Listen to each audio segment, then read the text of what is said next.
the video? Was it informative? Did you learn something different? What did you think about the prep and the cleanup? It's a lot, but it's good to know. Yeah, it is good to know. Yeah. Yeah, the EPA actually, they were talking about 6 mil plastic and such. All they really suggest is a heavy grade plastic. Yeah. Yeah. And I wouldn't, and this probably goes without saying, but I would not duct tape plastic to paint or to that hardwood floor. Painter's tape is very effective, and you're not peeling paint or leaving that adhesive glue stuff behind. You got to get up with a razor blade. Okay. Yeah. When we bought my house, well, when we were thinking about buying this house, before we ever went into contract, we had an inspector just, do a full home inspection, and he included testing for lead. So that was like super helpful. And I always tell people you should pay for an inspector. What did he test with this? One of these? Honestly, like I have no idea. Okay. But because I wasn't, my husband was here, but I was not. So. Yeah. Okay. Yeah. Full blown paint inspection would be, by definition, it has to be every painted surface. Mm-hmm. Yeah. So usually these kits, they come in handy for a homeowner or for a contractor. It's only disturbing one component. Say they're taking out a couple of windows so they can test the window. They use this to test every wall, ceiling, possibly floor, and then exterior walls. That could get costly. Yeah. Wow. So Kevin, how much does an inspection typically cost? Well, it depends on what you want. Usually if it's an actual lead inspector risk assessor, it'd be a couple $100, maybe $300, but they would take an actual paint chip sample and send to a lab to have the results read there. And in the video, you saw the lady that was wiping the windowsill. That's looking for lead dust. So when I do that, I'm a licensed risk assessor. So when I go to test like that, I have a contract with the lab. They send me those dust wipes. They come in a little pack, like you get at the barbecue joint, but the lab guarantees that there is no lead in that thing. So I'll use it. I stick it in a vial, and then I send it to the lab, and they'll read it. And they're looking again for dust levels. And an environmental human health hazard on the floor, lead dust on the floor, is at 10 micrograms per square foot. That's all it takes to harm a child. The windowsills are 100. Okay. What do you normally find? When you're looking, I was taking a note. So it's 10 micrograms, and we're only looking for, in children, it's only. No, that's the dust. That's the dust. Okay. How much lead dust is on the floor? If it's 10 micrograms per square foot or greater, then it is a hazard. And how often do you find that? Quite a bit. Quite a bit. More times than you would imagine. And we only test on floors and windowsills. We're not doing dust wipes on walls or ceilings. The largest area in any house, horizontal surface, is a floor. And I think we're about to get into actually this, so I can kind of do the segue into this this slide here, talking about the lead effects and such. Lead is one of the most studied toxic substances. There's a lot of research that's gone into it. The groups that are most at risk are fetuses, infants, and children under the age of 6. And that's who we test, as I've mentioned already, at 72 months. It's not that we don't care about 7-year-olds or older. It's just a child is most developing as a fetus. And then like if you think about a child day one, an infant, the day it's born, and then how much it has developed by its first birthday. The central nervous system typically is fully developed in a human by age 6. So we don't want to cause damage on the way while it's being developed. For the fetus, if a fetus is taking in lead from mom, then it's going to cause more substantial damage because now you're getting into birth defects, hearing issues, speech, even growth. But once the child's born, if it had no lead exposure until after it was born, then it'll mostly affect the brain. There's other, depending on how much they take in, it could affect other parts of the nervous system, but primarily the brain. And up to age 6, because how a child plays also. I used my grandson who lived with me for a couple of years as a case study. When he was 2, 3, and 4 years old, he was on the floor all the time, Thomas the Trains and all that. And then when he got to be about age 4.5 to 5, he wasn't on the floor as much. He wanted to, those foam darts everywhere. He's up shooting, sword fighting. He's wanting to wrestle. So the way they play and interact with each other changes also. But we only test the floors and the windowsills because the floors is where a child spends most of their time, and that is where you'll find the largest accumulation of lead dust. At very low levels, lead's neurological effects have a major impact on children's developing brains. I guess I've already mentioned this. It really gets into the all of the initials that we come to understand or learn in the 80s, the learning disabilities, LDHDs, all of that. And those things exist. But what they found in the 80s, doing some research throughout the 70s, was that sometimes it was the environment that caused those issues. It wasn't genetics necessarily. Mom and dad didn't have those issues. And it wasn't really researched as much, so we really don't know for sure. But what they did know when they went in and checked the house, the environment that the child was in, they saw that they were in a situation that just wasn't good for them. So the IQ, again, reading, learning disabilities, hyperactivity. Lead goes where calcium goes, primarily. It's a whole other class to describe it, but lead, again, it's a natural element, so the body confuses it for other things, the things that the body needs: calcium, iron, potassium. But for a child, it's primarily the calcium. And as we know, calcium is good for teeth and bones. So when the lead is ingested by a child, it's usually a straight shot to the blood. And it'll course through the blood, which means it's going into the brain, the central nervous system. And if the child's not getting a well enough diet, then again, it'll go where the lead or the calcium is supposed to be, the frontal lobe, where we develop reasoning, impulse control, things like that.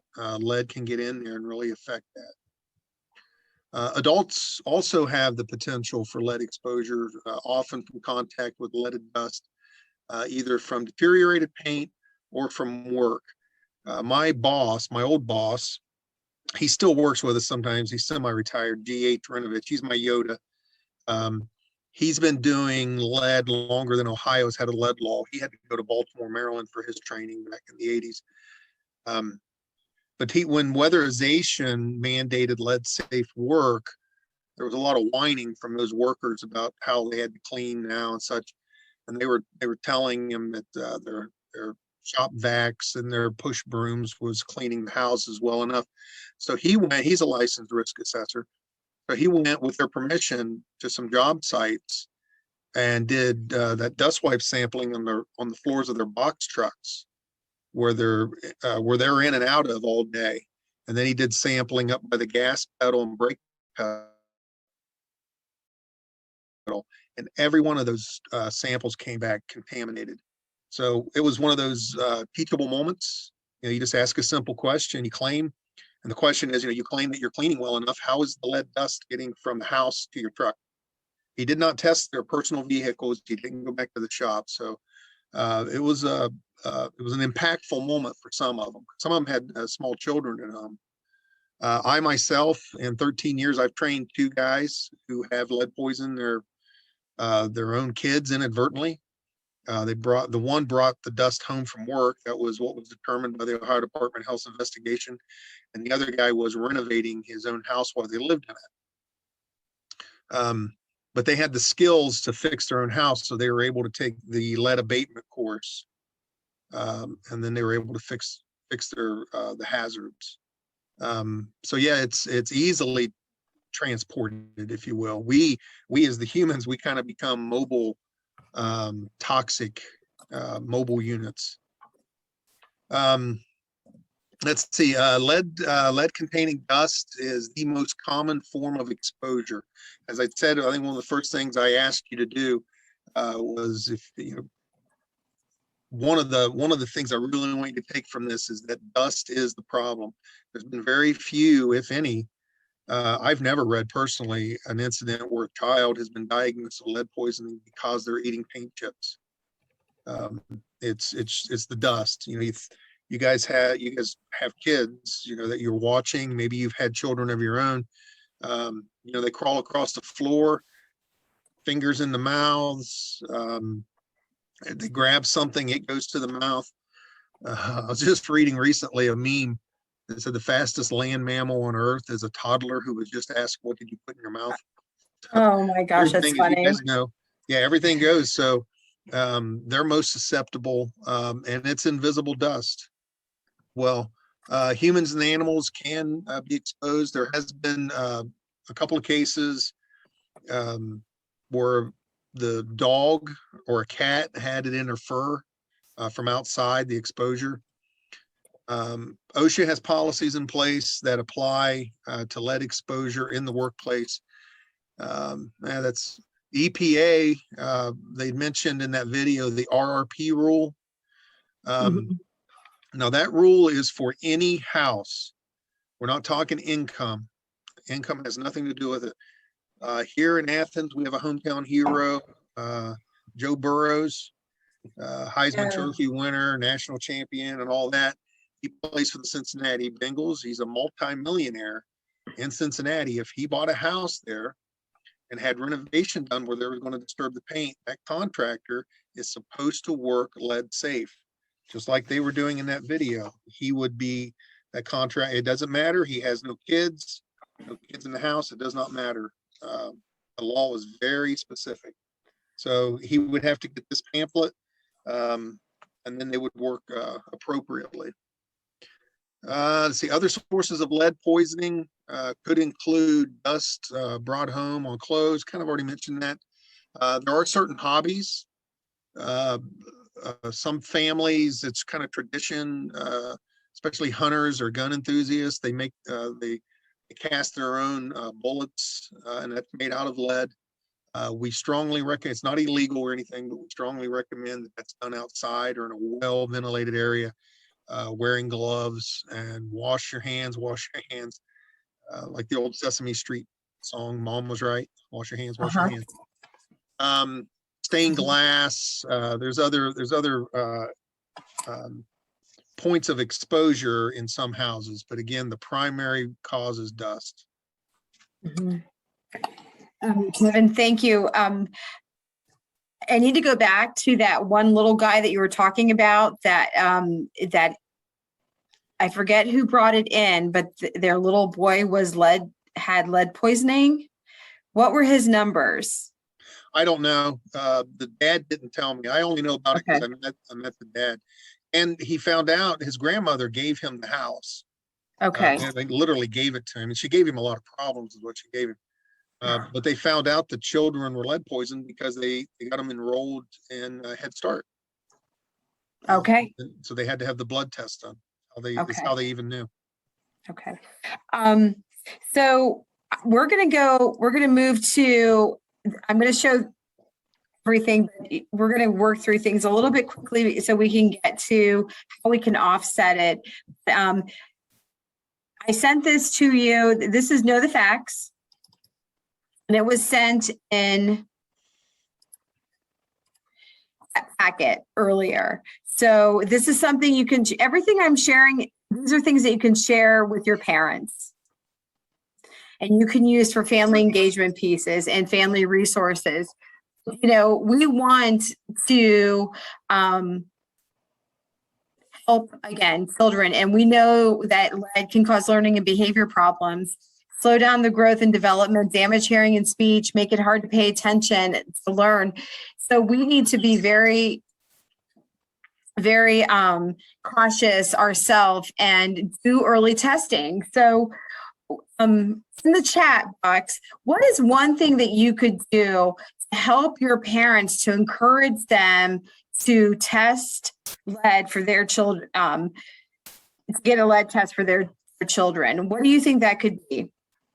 Like, The health department. go to the health department. Yes, definitely.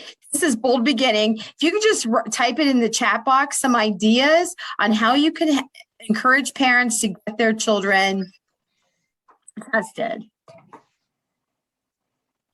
So here's the Ohio Department of Health. If you go to Bold Beginning, which is a website, I'm going to have to go back. It's a website for child care providers. It will automatically send you to the Ohio Department of Health and looking at childhood lead poisoning. There is information for parents, homeowners, renters, for pregnant women, healthcare providers, data and stats. Go back to this. Okay. Okay, I'm still, everybody's putting some thoughts in there. We're going to look at what are the common symptoms if a child is exposed. And Kevin, would you like to speak on this? Yeah, unfortunately, another thing Yes. that's unfortunate is that many of the symptoms, because the child takes in relatively a small amount at a time, but it does accumulate. Now it's in the blood for about 4 to 6 weeks. And then it goes to the soft tissues, typically the kidneys, and then it's flushed out there. Now what's not flushed out ends up in the bones. So remember, lead goes where calcium goes with the child.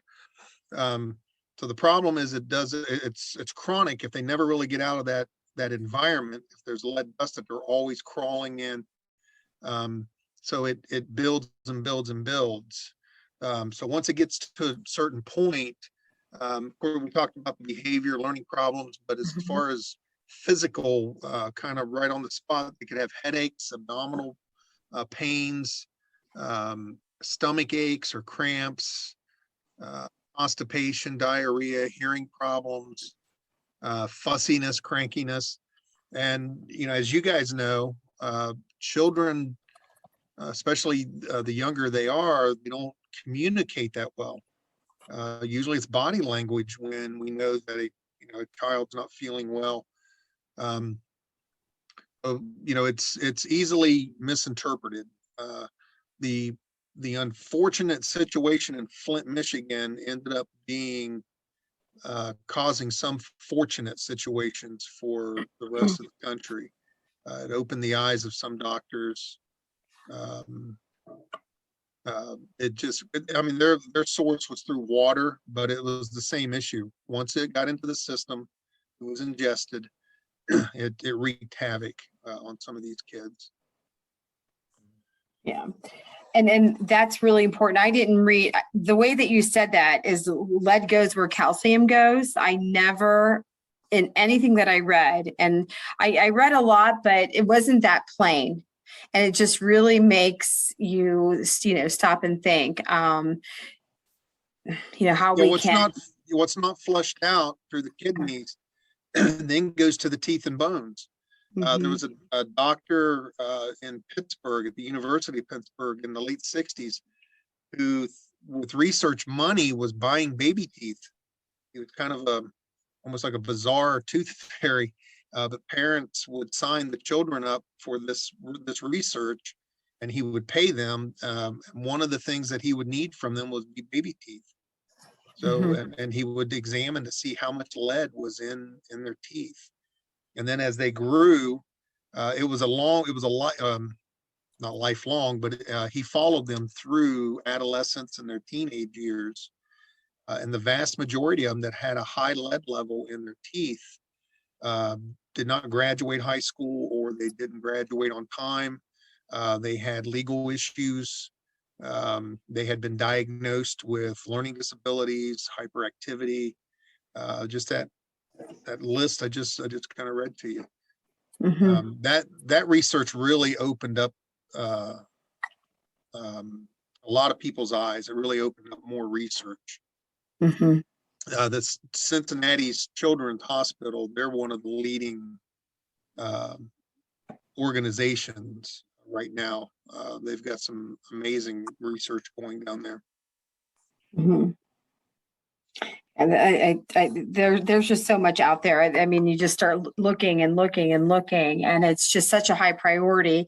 But it's just, again, I'm just becoming more aware of it as well. And, I think about my own children who are now adults, but, living in an older house, even though it was renovated, it makes you think. But, what I was getting at is one of the things that we could do very easily is this Constance? Yeah, awesome. Thank you. Um, so we could put on the enrollment form a very simple question, and that question could be, have you had your children tested for lead? If if you ask a risk assessor to come and look at your house, that'll be his or her first question. Why do you want it? And then if usually it's the one when I'm asked to do it, it's usually because they have a nephew or a niece who has been lead poisoned, and my house is similar in age, and I have little kids. So my second question is always, have you had your children's blood lead levels tested? Because that's a good, we need a baseline. We need to know where they're at before I go in and do any testing. Absolutely. This is another, so if parents say no, and so how many children under the age of 6 are you serving? Right? I have 5 under the age of 6. 5 under the age of 6. How many, Denise, Jerica, Constance, Haley? Like, what are we looking at here? Yeah, 3. 3? I mean, 6. that's a high 6. Mhm. I work in a center. We have about 15. About 15. Wow. So, this is what we're looking for. And, again, if you're in a Head Start center, they're going to be doing those early developmental screenings. If, I don't know what center, Denise, that you're working in, but if it's a STAR 3, we should be implementing the ASQ, and doctors are doing the ASQ. But a lot of times what happens is, we don't get that information from the doctors. So, we kind of need to do our own advocacy work, but this is definitely, something to look at and, to pass out to parents again. And, if we go down to the bottom, it says, how can we prevent lead poisoning? We need, and I put that in there, but now that Kevin said that, make sure your child avoids peeling paint. I mean, children do like the paint to peel it off, but it doesn't often blood poisoning doesn't happen because they're ingesting it and eating peeling paint. It comes from that dust. Wash your hands, wash your toys often, remove your shoes before entering the home because it's in the soil. If you work in construction or other industries where you're being exposed to potential sources of lead, take your clothes off and serve healthy meals. And the children who eat a healthy diet absorb less lead. And so you want iron-rich foods, calcium-rich foods, vitamin C. Anything else you want to add, Kevin? Well, you hit the highlights there. Okay. It's a busy world. When I leave Yes.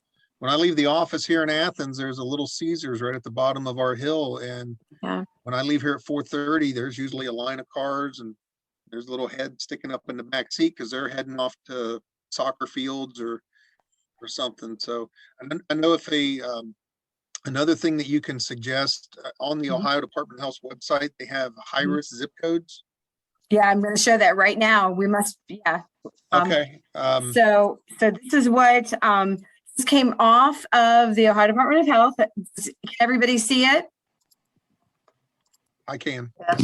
Okay, so this, I have to always minimize, but this is a great checklist, and it is the blood lead testing requirement that you can incorporate into any of your intake forms and we know we all have them, the enrollment forms, the health forms, everything. Is your child on Medicaid? Yes. Have you had a blood test? Do they live in a high risk zip code? Does your child live in or regularly visit a home that was built before 1950? Does your child live in or regularly visit a home or child care facility or school before 1978 that has deteriorated paint? I had a child care center that was built in 1936. So we had to have it assessed, and it had been renovated, thankfully.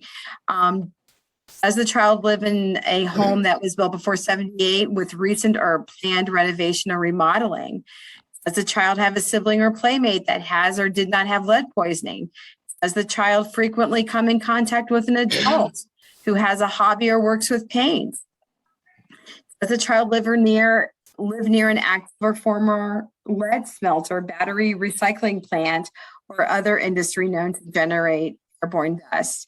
And this is, and I believe this was sent to you as well. This has all of the area codes. Can you guys see that? Mm-hmm. Yeah. I know. I looked at mine and mine isn't in there, which kind of surprises me. Can you guys recognize yours when you're looking at it? I don't even see a higher. Yeah, this would be, I don't know where, Constance, where are you? In Ohio, Zanesville, You're in Zanesville. What county is that? Muskingum. Muskingum. Okay, so we'd have to find Muskingum here. I'm not even, there it is. So 43701, 43702, 43777. So they're saying that those are their high risk zip codes and you should be testing. Yeah.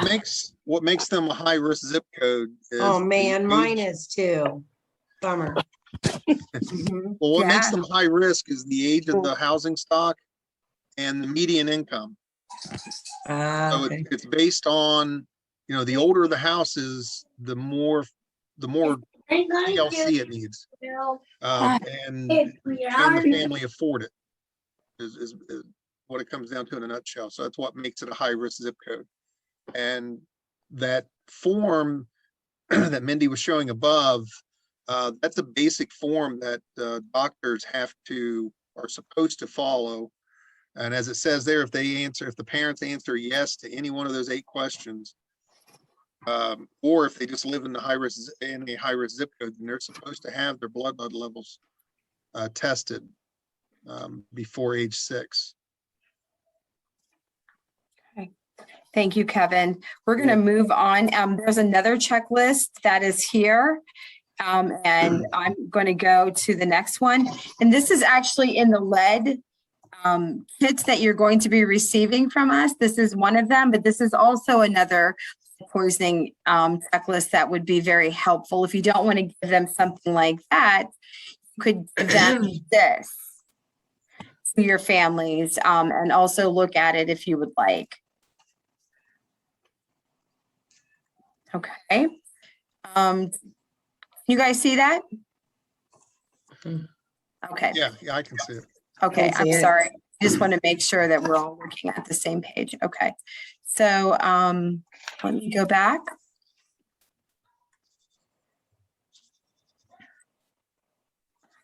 Share this for some reason. Okay. Here we are. Okay, so this is what to expect if a child has been exposed.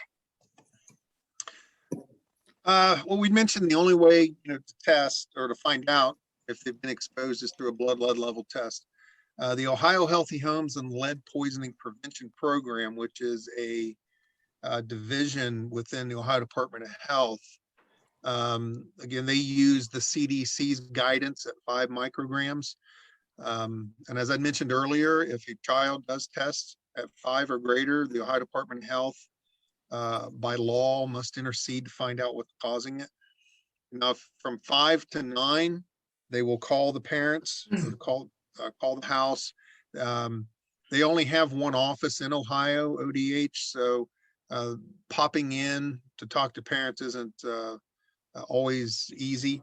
So from 5 micrograms to 9 micrograms per deciliter, it's usually a phone call, and they can work with the family on improving the diet, cleaning the house. Again, it's invisible dust, so the house may appear clean, but the toxins are invisible. The Ohio Department of Health has a list that virtually every health department in the state has a HEPAVAC loaner program. So a homeowner can go in or a renter, they don't have to be a homeowner, but somebody can go in and they'll loan the HEPAVAC to the family for like a week or so, I think, because they want the family to use it to do a deep clean, not just carpets, but also use that thing on hard floors, furniture. It looks similar to a vacuum cleaner, and it has the crevice tools, all of the things, the upholstery attachments. They want the drapes to be clean, but they'll work with the family. And then they'll have the child tested again in about 8 weeks. And if the blood lead level's coming down, then they know what they're doing is working. Now, if a child is at 10 first test or greater, then the Ohio Department of Health will come to the house. That's when like I said earlier, it's kind of like a CSI crew coming in. They have to find out what's causing it. And then the combination of educating the parents and then possibly working in the house. And now there's been children who've been lead poisoned. The one that comes to mind was in a house built in 2008. So it wasn't the house. It wasn't the primary care or the child care rather. It was what I think mom or dad one recycled or worked at a battery plant. Batteries are the number one use of lead in the United States today. Oh. Like those AAA batteries, why do they weigh so much? Car batteries, and they all have a recycling. If you need to buy a new battery for your car, they want the core. They want you to bring the old one back. And there is a place in Ohio up by Fremont, Northwest Ohio, that recycles batteries, and they that trade is pretty dangerous. So one of the parents was bringing stuff home with them. So it was an unfortunate situation, but it was an easy fix. You must clean yourself a lot better before you come through the door. Yes. And, thank you, Kevin. And just to say, to piggyback on what you were saying, any child with an elevated blood level of at least 5 micrograms per deciliter, or any developmental concerns should always be referred to early intervention. And anybody can make that a referral to a child. It doesn't just have to be an expert or a specialist. So, that's always something to always consider in our field as well. We're not gonna look at that one. We're just gonna kind of, we've talked a lot about lead in the environment, and I'm going to share this. This is for childcare providers, and just to consider where lead is found in your home, and Kevin has touched on everything. In our water, in possible toys, on the floor, windowsills. So, again, to pull this out and to look at it and, give it to parents and share with parents to get their children lead, tested for lead, and get their blood levels checked. Okay, I'm just moving along here, just making sure. We've already watched the video. So these are steps that to prevent increased lead exposure. We need to really get back to washing hands, and I'm hoping during these past 18 months that people are really slowing down and doing it properly. Hand washing is the number one preventative measure against all communicable disease and exposure to elements, neurotoxins that could possibly be infesting. So we need to wash children's hands often, regularly clean, use cold tap water when making formula, and we're going to be giving you guys get a bottle, water bottle that will filter lead out. For participating in this training, you want to avoid certain products, remove work clothes when entering the house, look out for peeling paint, be careful during renovations, seek professional help screening your home for lead hazards, and if it's a lead assessor, you might want them to come in and check for lead dust, and they will help that and it would the lead-based inspection and an abatement contractor. Kevin, can you speak about that? Because I think that is a really daunting idea of having somebody come in your home and assess for lead. What happens once you find lead in somebody else's home? In someone's home? Could be bad things, depending on what it is. Now, if lead-based paint is considered a hazard, if it's deteriorating or if it's on a friction impact surface. The old wood windows, the wood sash windows, when they go up and down, they rub. Stairs, I have old floors. windows. I'm sorry? I have older windows. Could it be Yeah, on so there? Yeah, so if they're painted, there could be an issue. Friction impact surfaces would create Okay. a hazard. Thank you. And then the dust wipe sampling. And as I mentioned earlier, if I do a dust wipe sample on a floor and the lab sends it back saying that there is 10 micrograms or greater per square foot, then that's considered a hazard. By law, if it is a hazard, that can only be treated or fixed by an abatement contractor. So that's where the costs tend to go up at that point. Before we get to that point, that's why I always ask, what are the children's blood lead levels? So always start with the because- children. Yeah, because if their blood lead levels are already over 5, then ODH is going to take over. There's nothing I can do. The Ohio Department of Health will take over. And if through their investigation, they deem that the house is the problem, then only a lead abatement contractor can fix those problems.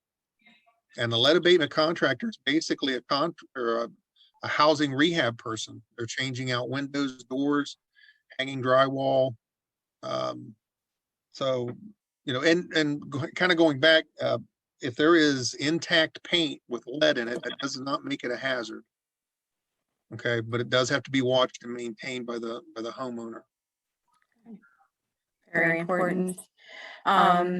Safety and disposal, we watched that video. I want to get to, I'm kind of going through these quickly because we talked about it a lot, but I do want to pull in some things.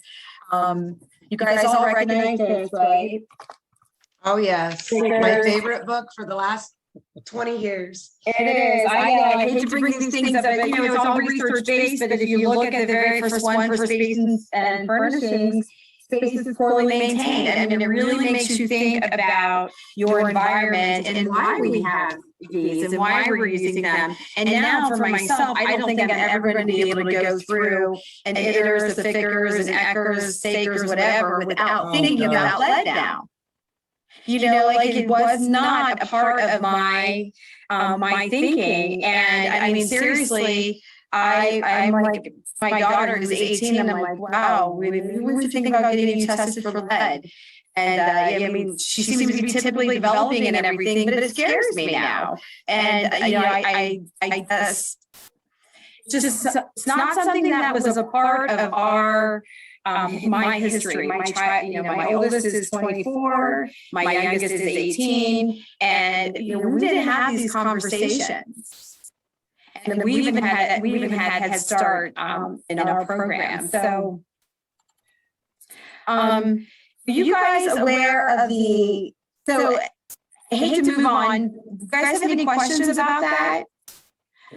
You know, why we implement these things, these tools? It's a little bit different. And you know, we have very young parents out there that need a lot of help. We have grandparents raising children.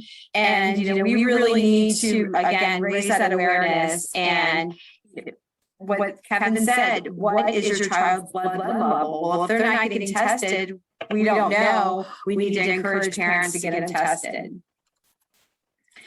This is keeping up with the recalls, and you could go in, and I'm just going to show you this quickly.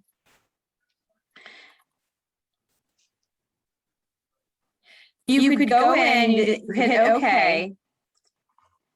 You want to go to recalls. You could put in any hazard. We were playing with this today. We let it in. We put it in child arts and crafts. We applied it. The first thing that came up was American Girl class. You guys see that?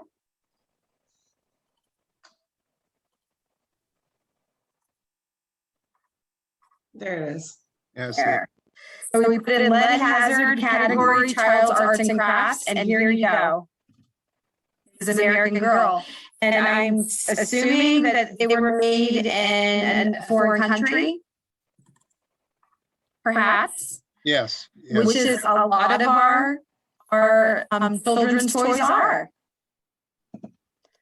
So, you know, again, you know, I mean, I am patriotic. It's just one more reason to, you know, I locally, I live in the USA. You know, think about staying away from the antique toys as well. Any thoughts on that? You know, mini blinds are notorious, believe it or not. They are huge dust reservoirs. If they're made overseas, lead is baked into them.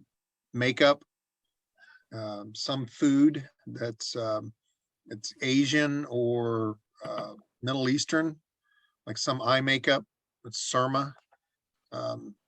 It's heavy with lead. Yes. I mean, really, I'm starting to, I'm scary. When you blinds say made in the USA on them, you're good. Mm-hmm. So it's not even about being patriotic, it's about being health-wise. Yes. When we're talking about made in the USA, we have more regulations and, you know, health regulations with the EPA and the FDA. So, you know, that's important to consider. But again, we want to help children develop healthy habits from the start. Don't skip meals. Wash children's hands, limit the fats and sugars, offer a variety of fruits and vegetables, milk, whole milk. I know that we're supposed to be using 1% milk now and not whole milk, but you know, just try to increase the calcium, the iron-rich foods, the vitamin C. Washing their hands properly, taking time to wash their hands. not rushing children, showing them how to do it properly is going to keep them safe and healthy all the way around. There's nothing worse than watching children walk out of the bathroom with their hands dripping wet and they touch a wall or they touch somebody else because water spreads, helps spread bacteria, viruses, and other things. Just breezing along. So these are sources. We're not have time to get into it,